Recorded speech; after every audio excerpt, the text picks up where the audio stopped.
ঢাকার যানজট নিরসনে অন্যতম বড় অবকাঠামো প্রকল্প এলিভেটেড এক্সপ্রেসওয়ে।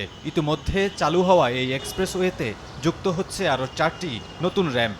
প্রস্তাবিত এসব র্যাম্প গুরুত্বপূর্ণ কয়েকটি পয়েন্টকে সরাসরি সংযুক্ত করবে মূল এক্সপ্রেসওয়ের সঙ্গে। সড়ক পরিবহন ও সেতু বিভাগ বলছে, পূর্বাঞ্চলের ৩০০ ফিট সড়কে একটি র্যাম্প, মহাখালী বাস টার্মিনালে একটি র্যাম্প, রামপুরা, আফতাবনগর ও খিলগাঁওকে যুক্ত করতে একটি এবং ঢাকা এলিভেটেড এক্সপ্রেসওয়ের শেষ প্রান্তে মাওয়া এক্সপ্রেসওয়ের সঙ্গে সংযোগ স্থাপনের জন্য আরেকটি র্যাম্প নির্মাণের সম্ভাবনা যাচাই করা হবে। এদিকে নতুন র্যাম্প চালু হলে নগরবাসীর যাতায়াত আরও সহজ হবে বলে মনে করছেন ব্যবহারকারীরা।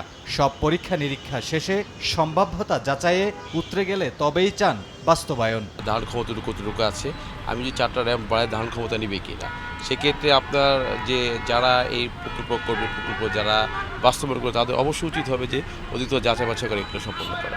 এত বড় একটা প্রজেক্টের ক্ষেত্রে আমার মনে হয় সব ধরনের ফিজিবিলিটি টেস্ট করে দেন এক্সিকিউশনে যাওয়া উচিত। সরকারের এটা যাচাই বাছাই করে যদি এটা ধারণ ক্ষমতা ঠিক থাকে এবং 4টা র্যাম্প বাড়ালে যদি উপকার হয় জনসাধারণের, তাহলে অবশ্যই সেটা বাড়াবে। এই প্রকল্পটা যদি যাচাই বাছাই করে যদি সম্ভব হয়, যদি আগে টেস্ট করে দেখো যদি ভালো হয়, তার জন্য করা হয়।